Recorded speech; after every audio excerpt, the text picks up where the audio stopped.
एक गरीब बुढ़िया थी। उसके पास एक बिल्ली थी। बिल्ली भी अपनी मालकिन के समान पतली और कमजोर थी। एक दिन वह छत पर बैठी थी, तभी उसने एक मोटी बिल्ली को छत पर कूदते हुए देखा। मोटी बिल्ली को देखते ही वो बोली, दोस्त, तुम्हें खाना कहाँ से मिलता है? ऐसा लगता है तुम रोज दावत में खाना खाती हो। मोटी बिल्ली बोली, मैं राजा की मेज से बढ़िया खाने की चीजें चुराकर खाती हूँ।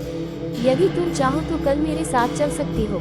पतली बिल्ली झट से बोली, जरूर, मैं कल तुम्हारे साथ चलूंगी। मैं कल शाम को भी यहीं मिलूंगी। पतली बिल्ली ने अपनी मालकिन को सारी बातें बतलाई। गरीब बुढ़िया ने उसे समझाया, जो कुछ तुम्हारे पास है उसी में खुश रहो। सोचो, यदि राजा के रसोइये ने तुम्हें पकड़ लिया तो क्या होगा।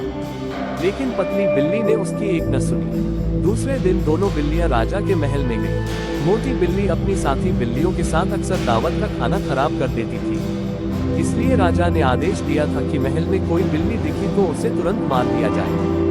दोनों बिल्लियों को ये बात मालूम नहीं थी। महल में खाने के कमरे में मोटी बिल्ली छुपी रही थी कि दूसरी बिल्लियों ने उसे राजा के आदेश के बारे में बताया। वह कमरे के बाहर आ गई। पतली बिल्ली मिठाई की कटोरियां को देख रही थी। महल के नौकरों ने उसे देख लिया और उसे पकड़ लिया। कुछ ही देर में उसे मार डाला गया। जब गरीब बुढ़िया ने सुना कि उसकी बिल्ली को मार दिया गया तो वह दुखी होकर बोली, मैंने उसे समझाया था कि महल की दावत से दूर रहे, लेकिन वह नहीं मानी। उसे जो मिलता था यदि उसी में वह खुश रहती तो मारी नहीं जाती। इस कहानी से यह सीख मिलती है कि लालच बुरी बला है।